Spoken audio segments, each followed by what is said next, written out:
मध्य प्रदेश लोक सेवा आयोग की परीक्षा 2021 का रिजल्ट आ गया है। एमपीपीएससी ने इस परीक्षा की 87% सीटों का परिणाम घोषित कर दिया है। इस रिजल्ट के टॉप 10 में से 7 महिला उम्मीदवार हैं। डिप्टी कलेक्टर के 24 में से 12 पदों पर महिलाओं ने बाजी मारी है। भाईजी मोबाइल एंड इलेक्ट्रॉनिक बंडा 0% ब्याज पर फाइनेंस सुविधा उपलब्ध है एवं सभी कंपनियों के मोबाइल और इलेक्ट्रॉनिक उपकरण उचित रेट पर उपलब्ध हैं। जिसमें रायसेन की अंकिता पाटकर ने टॉप किया है। अंकिता के उस उपलब्धि के बाद घर में आज जश्न का माहौल है। सुबह से उन्हें बधाई देने वालों का तांता लगा हुआ है। एमपीपीएससी परीक्षा में रायसेन की अंकिता पाटकर ने टॉप किया। मध्य प्रदेश में अंकिता ने पहली रैंक हासिल की है। उन्होंने 1575 में से 942 अंक हासिल किए हैं। इस रिजल्ट के साथ ही अब वे डिप्टी कलेक्टर बन गई हैं। इस रिजल्ट की घोषणा होते ही अंकिता के परिवार में खुशियां छा गई। उन्हें बधाई देने वालों की कतार लग गई। अंकिता ने कई बातें शेयर की। उन्होंने युवाओं को आत्मचिंतन करने के लिए भी प्रेरित किया। उन्होंने कहा कि मैं इस रिजल्ट से बेहद खुश हूँ। परिवार का तो खुशी का ठिकाना नहीं है। मेरी सफलता का श्रेय मेरे माता पिता और बहनों को जाता है। 5 बहनों में सबसे छोटी अंकिता और उससे छोटा एक भाई है। इतने बड़े परिवार के होते हुए भी अंकिता को किसी बात की कमी नहीं होने दी। अंकिता ने कहा कि पढ़ाई के लिए जरूरी है कि आप अड़चनों से दूर रहें।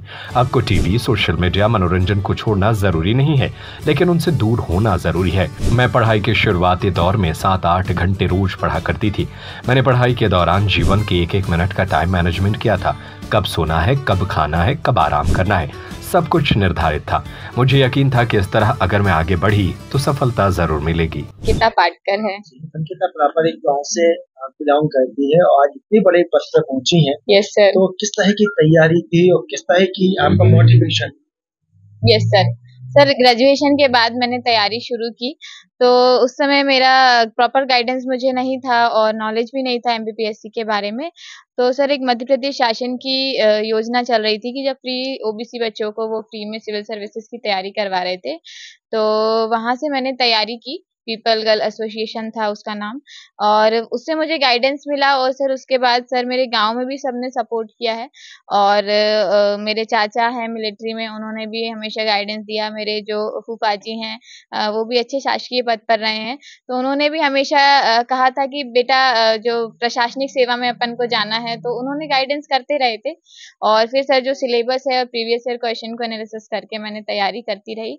और सर कंटिन्यूअस मैंने 6 साल अभी तैयारी की है, तो अब मुझे रिजल्ट मिला है सर। मम्मी आपके टीचर्स हैं तो निश्चित तौर से कहीं ना कहीं मोटिवेशन वहाँ से मिला होगा। जी सर, मेरी मम्मी भी अभी शासकीय रिटायर्ड शिक्षक हैं और जो मुझसे बड़ी 4 बहनें हैं वो भी अभी शासकीय सेवा में कार्यरत हैं।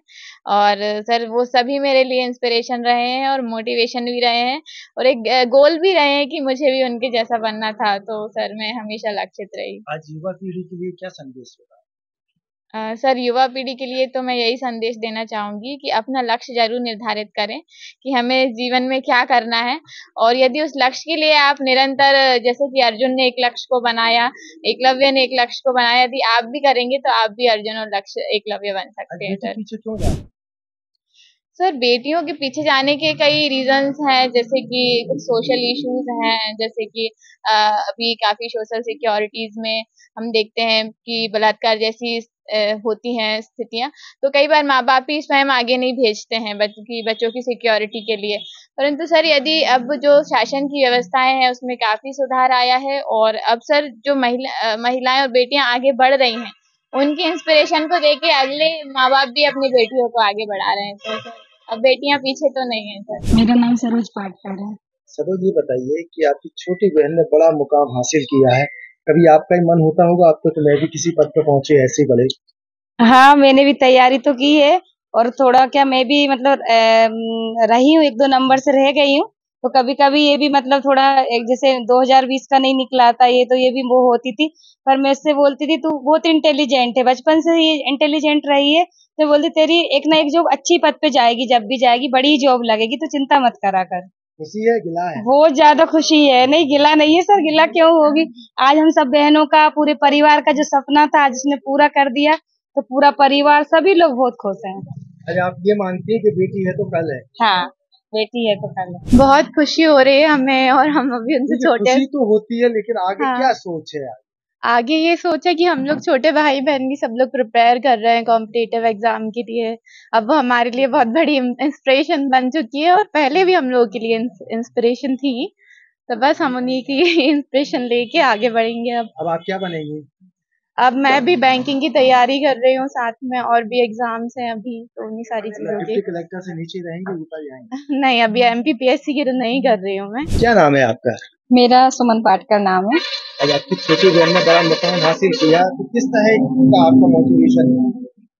मेरा सर शुरू से ही बचपन से ये बहुत टैलेंटेड थी, तो मेरा ये लक्ष्य था कि बड़े पद पर जाए, तो मैं शुरू से इसको मोटिवेट करती थी और ये 5th तक मतलब पढ़ी है। फिर इसके बाद मैंने इसकी नवोदय की तैयारी करवाई कि मेरा लक्ष्य ये था कि मतलब अच्छी जगह पढ़े, ये नवोदय विद्यालय बहुत अच्छा होता है। तो इसने नवोदय की तैयारी करवाई मैंने और इसकी तैयारी से वो मतलब नवोदय में इसका एडमिशन हो गया। फिर वहाँ से इसके सारे कॉन्सेप्ट क्लियर हुए। वो जो नवोदय में क्या होता है, एक बहुत अच्छे से पढ़ाई होती है, डिसिप्लिन में, सुबह से मतलब पूरे 18 घंटे वो काम करवाते हैं। कहते हैं कि बड़ी बहन माँ के समान होती है और सबसे अच्छी फ्रेंड होती है। हाँ। कभी ऐसा है जब कभी गुस्सा हुए हो आप इससे? हाँ, ऐसे बहुत हुई हूँ सच में, मतलब मैं खुद बोल रही हूँ, उसी से पूछिए। मतलब मेरा बहुत मैंने पिटाई भी कर दिया नहीं सर, पिटाई तो नहीं करी, बस थोड़ा सा ये गुस्सा हो जाती है तो फिर मैं डांट देती हूँ इसको। आज आपको अच्छा लगा? मैंने गवर्नमेंट जो सेवा की है सहायक शिक्षक पद पर, आज 40 साल 6 महीने की है। मतलब आज आपको लग रहा है कि आप सही टीचर आज बन पाएंगे? वो तो ऊपर वाले की कृपा है। भाई आपकी पूरी बेटियां हैं, वो सब सफल हैं और आप छोटी बेटी है, उसने तो आपका खुशी से सिर बहुत नीचा कर दिया। मतलब अब आपको लग रहा है सही एग्जाम में आप उत्तीर्ण हो गई? जी, इस गांव में रह के हमारी सब बेटियों ने पूरा काम किया जो एक गांव के लोग करते वो ये सब उन्होंने किया और हम खुद करते थे। गाँव की बेटी भी रहेंगे? हाँ, गाँव की बेटी भी रहेंगे और हम गाँव की बहू रहेंगे यहाँ पे, तो यहीं पे हमने सर्विस की थी। अब जो बेटियां आगे आने वाली, उन बेटियों के लिए क्या संदेश देंगे आप? मैं उनको यही संदेश दूंगी कि वो लोग भी अपना प्रयास करती रहे, कभी पीछे नहीं रहे। कई मुसीबतें आती हैं, परिवार की आती है, समाज की आती है, कई कठिनाइयां आती है काम करने, तो उनसे कभी घबराना नहीं चाहिए, भगवान के ऊपर छोड़ देना चाहिए और अपनी लगन मेहनत करना चाहिए। हाँ, मैंने ये नरवर के बच्चों को पढ़ाया 30 साल सर्विस की नरवर में रह करके, 10 साल मैंने बाहर की है। तो जब ये उन बच्चों को यही शिक्षा देती थी कि बेटा मेहनत करो, बेटा मेहनत करो। और आज ही मेरे पढ़ाए हुए बच्चे अच्छे निकले हैं, टीचर बन गए हैं, कुछ सर्विस में लगे हैं। यहाँ पे जब मैंने गाँव में पढ़ाया है, बच्चों तक के पढ़ाया, मैं अगस्त 23 में रिटायर हुई हूँ। नहीं सोचा, क्योंकि मैं खुद राज परिवहन में था, मेरे 2 ब्रदर राज परिवहन में, बड़े और छोटे हैं, 3 भाई और 2 आर्मी में, एक और बैंक में। मम्मी पिताजी हैं, उनका भी आशीर्वाद रहा। जहाँ से फिर राज परिवहन में सर्विस करी, वो बंद होने लगी तो BRS ले लिया। इसके बाद ही बेटियों ने मेहनत और लगन से बहुत मतलब स्टडी की, वो करते रहे। वाह, 5 बेटियां हैं, 5 बेटियों में 4 बेटियां पहले से ही गवर्नमेंट सर्वेंट हैं और ये सबसे छोटी बेटी है, लाड़की है, पूरे परिवार की लाड़की है। और जो सोचा नहीं था कि इतने इस पद पे पहुंच जाएगी। बालक है वो भी अब PSC की तैयारी कर रहा है, छोटा बालक है। इससे गवर्नमेंट सर्वेंट रहा है, हाँ, आपकी वाइफ भी रही है, तो इतना सब कुछ होने के बाद ऐसा कितने समय ऐसे निकालते थे कि अपने बच्चों को मोटिवेट कर पाया? मोटिवेट तो शुरू से ही करते रहे हम, जब से वो पैदा हुई, जब से हम कह रहे बेटा अपने पैरों पे खड़ी हो जाओ, मेहनत और लगन से पढ़ो, जो कि आपको भविष्य में किसी के सहारे नहीं रहना पड़ेगा। हमेशा के लिए दूसरे ही आपका सहारा सोचेंगे। आज कहीं न कहीं बड़ी खुशी की बहुत हर्ष है और हाँ, बहुत खुशी है। समाज में, गांव में, सब में कम से कम ये टॉपर निकली है, सबसे बड़ी खुशी ये सबको बहुत हर्ष है और इतनी खुशी हो रही है कि अब इससे आप कुछ बोल नहीं पा रहे हैं, इसलिए बहुत खुशी है। आधार कार्ड लाएं, मोबाइल ले जाएं, भाई जी मोबाइल एंड इलेक्ट्रॉनिक बंडा। 0% ब्याज पर फाइनेंस सुविधा उपलब्ध है। Laptop, fridge, cooler, washing machine, TV, AC, water cooler, पंखा, मिक्सी एवं सभी कंपनियों के मोबाइल और इलेक्ट्रॉनिक उपकरण उचित रेट पर उपलब्ध हैं। हमारा पता है गांधी मूर्ति के सामने, मेन रोड, बंडा, जिला सागर, मध्य प्रदेश। हमारा नंबर है 8719002577।